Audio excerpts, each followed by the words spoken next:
سلام، صبحتون بخیر. انشالله که حالتون خوب باشه. امروز آموزش مرغ سرخ کردنی داریم. من اینجا پیاز، گوجه، هویج و گوجه رو پوستش کندم، خردشون کردم گذاشتم. الان بهش ادویه رو میذارم،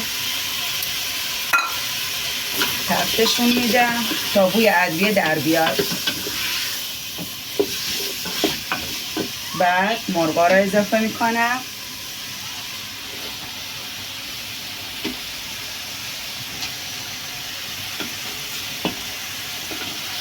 وقتی تفتش میدم یک کمی زعفرونم روش اضافه میکنم.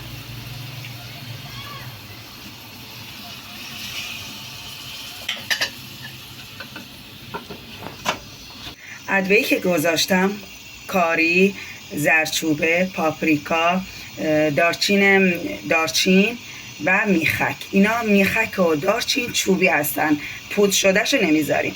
و الان آب میذارم مرغا بپزه.